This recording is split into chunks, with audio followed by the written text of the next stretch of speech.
সময়টা 1944 সাল, দ্বিতীয় বিশ্বযুদ্ধের শেষের দিকে। সে সময় ফিনল্যান্ড এবং সোভিয়েত ইউনিয়নের মধ্যে একটি চুক্তি স্বাক্ষর হয়। সেখানে বলা হয় নাৎসি সৈন্যদের ফিনল্যান্ড ছেড়ে চলে যেতে হবে। জার্মান সৈন্যরা যুদ্ধে হেরে যায়। এরপর তারা দেশ ত্যাগ করে। তবে দেশ ত্যাগ করার আগে তাদের সামনে যা পড়েছিল সব ধ্বংস করতে করতে গিয়েছিল। এরপরের দৃশ্যে কর্পি নামের একজন লোককে দেখি। তিনি ফিনল্যান্ডের একজন প্রাক্তন সৈনিক। এখন সে যুদ্ধ ছেড়ে দিয়ে মাটি খুঁড়ে সোনা খুঁজে বেড়ায়। সে এখন ল্যাবলন নামের একটি জায়গায় থাকে। সেখানে নদী থেকে কর্পি কিছু সোনার টুকরো খুঁজে পায়। এটা দেখে সে বুঝতে পারে আশেপাশে হয়তো অনেক সোনা আছে। তাই সে চারপাশে মাটি খুঁড়ে সোনা খুঁজতে থাকে।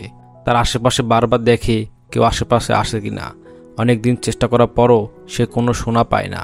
তবুও সে চেষ্টা করে যায়। এরপর একদিন সে বিশাল একটা স্বর্ণের খনি খুঁজে পায়। এটা দেখে সে অবাক হয়ে যায়। সে কখনো ভাবতেও পায়নি এতটা সোনা পেয়ে যাবে। রাতের মধ্যে সব সোনা সেখান থেকে সে বের করে নেয়। সে ঠিক করে শহরে গিয়ে এই সোনাগুলো ব্যাংকে জমা করিয়ে দেবে। এতে করে সে অনেক টাকা পাবে। সকাল হলে সে ব্যাংকের দিকে রওনা হয়। সাথে তার ঘোড়া আর কুকুরটাকে নিয়ে নেয়। যাওয়ার সময় রাস্তায় সে কিছু নাৎসি সৈন্যকে দেখতে পায়, যারা এই দেশ ছেড়ে চলে যাচ্ছিল আর তাদের মজার জন্য কিছু মেয়েকে বন্দি করে নিয়ে যাচ্ছিল। তাদের মধ্যে একজন সৈনিক কর্পিকে গুলি করে মেরে ফেলতে চায়। তখন তাদের লিডার তাকে গুলি করতে নিষেধ করে। আর সে বলে সে তো মৃত্যুর দিকেই এগিয়ে যাচ্ছে, কারণ তাদের আরও একটা টিম পিছনে আসছে, যারা কর্পিকে গুলি করে মেরে ফেলবে। কর্পি যখন একটু সামনে যায়, সে দেখে কিছু মানুষকে মেরে সেখানে ঝুলিয়ে দিয়েছে। সেখানে কয়েকজন জার্মান সৈনিকও ছিল। একজন সৈনিক তার ব্যাগ তল্লাশি করে। সে তার ব্যাগের মধ্যে সেই সোনাগুলো দেখতে পায়। আর তখন তারা সবাই মিলে কর্পির উপর হাসি ঠাট্টা করতে থাকে আর তাকে মেরে ফেলে সোনাগুলো নিয়ে যেতে চায়। এটা বুঝে কর্পি তার কুকুরটাকে সেখান থেকে চলে যেতে বলে। সৈনিকরা সেই কুকুরটাকেও মেরে ফেলার চেষ্টা করে, কিন্তু পারে না। গুলির আওয়াজ শুনে টিম লিডার মনে করে সেই বুড়োটাকে হয়তো মেরে ফেলেছে। সে ভাবতেও পারেনি এইদিকে কি চলছে। অন্যদিকে একজন সৈনিক কর্পির সাথে খারাপ ব্যবহার করতে থাকে। এতে সে রেগে গিয়ে সেই সৈনিকের মাথায় চাক্কু ঢুকিয়ে দেয়। এটা দেখে বাকি সৈনিকরা অনেক ভয় পেয়ে যায়। তবুও তারা একসাথে হয়ে কর্পির উপর আক্রমণ করার চেষ্টা করে, কিন্তু কর্পি উল্টো তাদের সবাইকে মেরে ফেলে। অন্যদিকে টিম লিডার এত গুলির আওয়াজ শুনে তার সৈনিকদের কাছে ফিরে আসে। সে তার সৈনিকদের মৃত অবস্থায় পড়ে থাকতে দেখে অবাক হয়ে যায়। টিম লিডার তার সৈনিকের কাছে একটি সোনার টুকরো পায়। সে বুঝে যায় একটু আগে যে বৃদ্ধ লোকের সাথে দেখা হয়েছিল তার কাছে অবশ্যই অনেক সোনা আছে। তাই তারা তাদের প্ল্যান চেঞ্জ করে নেয়। তারা প্ল্যান করে সে বৃদ্ধ লোককে খুঁজে বের করে তার থেকে সব সোনা ছিনিয়ে নেবে। তারা কিছু দূরে গেলে কর্পিকে দেখতে পায়। তারা কর্পির ওপর একাধারে গুলি চালাতে থাকে। কর্পিও তাদের থেকে বাঁচার জন্য সেখান থেকে পালাতে থাকে। সে পালাতে পালাতে একটি মাইন ফিল্ডে চলে আসে। সৈনিকরা আগে থেকে সেখানে মাইন পুঁতে রেখেছিল। কর্পির প্রিয় ঘোড়াটা মাইনের উপর পা তুলে দেয়। ফলে ঘোড়াটির শরীর ছিন্ন বিচ্ছিন্ন হয়ে যায় আর কর্পি মাটিতে ছিটকে পড়ে। তার ঘোড়া মারা যাওয়ায় সে অনেক দুঃখ পায়, কিন্তু সময় নষ্ট না করে সে সোনাগুলো এক জায়গায় করতে থাকে। এর মধ্যে সৈনিকরাও তার কাছে পৌঁছে যায়। তার কর্পির দিকে বন্দুক তাক করে। ঠিক তখনই কর্পি একটা পাথর দিয়ে মাইনের উপর ছুঁড়ে মারে, আর সাথে সাথে সেখান থেকে একটি ব্লাস্ট হয়, যার ফলে চারদিকে অন্ধকার হয়ে যায়। সৈনিকেরা এলোপাথারি গুলি চালাতে শুরু করে কর্পির দিকে, কিন্তু কর্পি ততক্ষণে একটি স্থানে লুকিয়ে পড়ে। কর্পিকে ধরে আনার জন্য কয়েকজন সৈন্য যায়, কিন্তু সেখান থেকে কেউ ফিরে আসে না। প্রত্যেকটা সৈনিকই মারা যায়। এসব দেখে ক্যাপ্টেন ভয় পেয়ে যায়। তাই সে একটা প্ল্যান বানায়। সে বন্দি থাকা দুটি মেয়েকে গাড়ির সামনে দিয়ে তাদেরকে আগে হাঁটতে বলে, যাতে সামনে মাইন পোতা থাকলে তারা মারা যায় আর সৈনিকদের কিছু না হয়। কিন্তু ভাগ্যক্রমে তারা সেই জায়গাটা পেরিয়ে আসে। ক্যাপ্টেন সেখানে একটি জামায় লাগানো ব্যাজ খুঁজে পায়, যার সাহায্যে তারা তদন্ত করে জানতে পারে এটা কোনো সাধারণ মানুষ না। এই বৃদ্ধ লোকটির নাম কর্পি। সে ফিনল্যান্ডের এক রিটায়ার্ড কমান্ডো। রাশিয়ার সাথে যুদ্ধে সে তার স্ত্রী আর সন্তানকে হারিয়েছিল। এরপর সে প্রতিশোধের জন্য পাগল হয়ে ওঠে। এরপর সে একাই 300 রুশ সৈন্যকে মেরে ফেলেছিল। সে একাই একটি সৈন্যদলের সমান। তার উপর অর্ডার দেওয়া হয়েছে কর্পি পিছনে না গিয়ে সেখান থেকে যেন পালিয়ে যায়, কিন্তু ক্যাপ্টেন সোনার লোভে তার পিছনে যায়। অন্যদিকে কর্পি একটি গাড়ির পিছে লুকিয়ে পড়ে।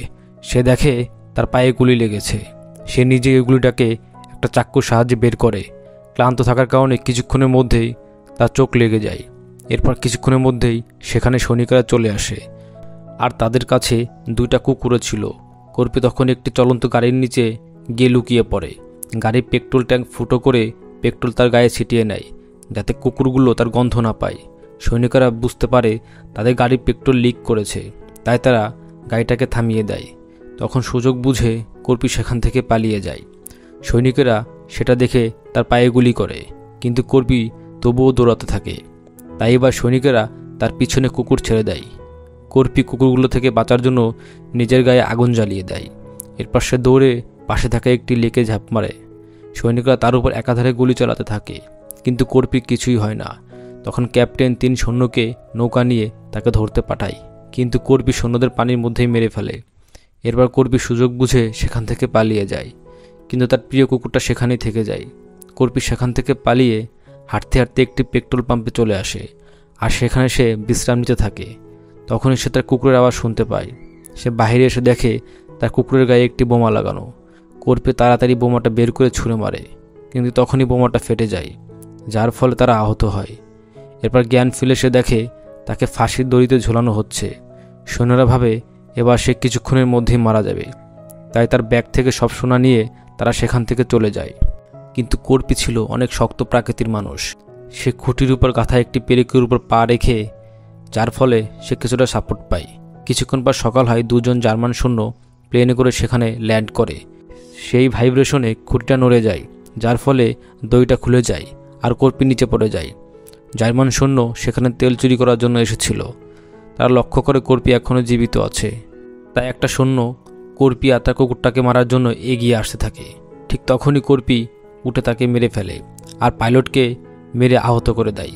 সৈনিকদের প্ল্যান দেখে কর্পির মাথায় একটি প্ল্যান আসে। সে ভাবে প্লেনটির সাহায্যে সে তাদের পিছনে যেতে পারবে। যাওয়ার আগে সে তার ক্ষতস্থানের চিকিৎসা করে। তার কাটা জায়গাগুলো তার দিয়ে নিজের হাতে সেলাই করে। এটা দেখে জার্মান পাইলটটি ভয়ে কাঁপতে থাকে, কারণ সে এর আগে এমন সাহসী মানুষ কখনো দেখেনি। এরপর কর্পি সেই জার্মান পাইলটকে সাথে নিয়ে সেখান থেকে চলে যায়।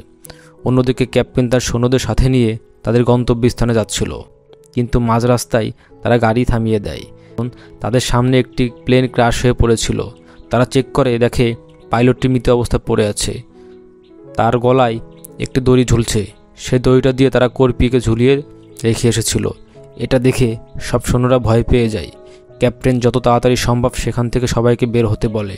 এসব দেখে বন্দি থাকা মেয়েগুলো মুখে হাসি ফুটে ওঠে, কারণ তারা এর আগে কর্পি অনেক গল্প শুনেছে তাকে মারা অসম্ভব। তখনই সেখানে কর্পি চলে আসে আর সেই ট্রাকে থাকা সৈনিককে মেরে ফেলে। সে বন্দি মেয়েদেরকে মুক্তি করে তাদের হাতে বন্দুক তুলে দেয়। এরপর কর্পি ট্রাক চালকটিকেও মেরে ফেলে আর সেখানে একটি মেয়েকে বসিয়ে দেয়। এরপর ট্রাকের পেছনে থাকা মেয়েগুলো পাশের ট্রাকে থাকা সৈনিকগুলোকে মেরে ফেলে। অন্যদিকে কর্পি ট্যাঙ্কের পিছনে উঠে পড়ে। সেখানে ক্যাপ্টেন 2 জন ছিল। ক্যাপ্টেন অর্ডার করে কর্পিকে মেরে ফেলার জন্য। সেখানে হঠাৎ 2 জন জার্মান সৈন্য সেখানে গাড়ি নিয়ে চলে আসে, কিন্তু তারা কর্পিকে দেখে ভয়ে সেখান থেকে পালিয়ে যায়। কর্পি এক সৈন্যকে ধরে বন্দি মেয়েদের হাতে তুলে দেয়। তখন কর্পি সৈন্যদের আনা সেই গাড়ি নিয়ে ক্যাপ্টেনের পিছে চলে যায়। অন্যদিকে ক্যাপ্টেন আর একজন সৈন্য তাদের গন্তব্যস্থানে পৌঁছে যায়। সেখানে একজন পাইলট তাদের জন্য অপেক্ষা করছিল। প্লেনটা টেক অফ করতেই যাবে, ঠিক তখনই কর্পি সামনে থেকে এসে প্লেনের উপর গুলি করতে থাকে, যার ফলে পাইলট আহত হয়। এরপর কর্পি তার কুড়াল দিয়ে প্লেনের গায়ে মারে, যাতে সে প্লেনের সাথে আটকে থাকে। সে প্লেনটাকে ফুটো করে কোনোভাবে ভিতরে ঢুকে পড়ে। এটা দেখে ক্যাপ্টেন তার উপর হামলা করে। সে কর্পিকে প্রচুর মারে। ঠিক তখনই কর্পি লক্ষ্য করে সেখানে একটা বোমা রাখা আছে। তখন সে কৌশলে ক্যাপ্টেনকে বোমার সাথে আটকে দিয়ে বোমাটাকে নিচে ফেলে দেয়।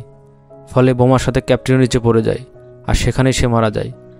কর্পি তখন লক্ষ্য করে প্লেনের পাইলটও মারা গিয়েছে, যার ফলে প্লেন সোজা নিচে গিয়ে পড়ে, কিন্তু তাতেও কর্পি কিছু হয় না। সেখানে দেখা যায় সোনার ব্যাগটা কাঁধে নিয়ে সে কাদার মধ্যে থেকে বের হয়ে আসছে।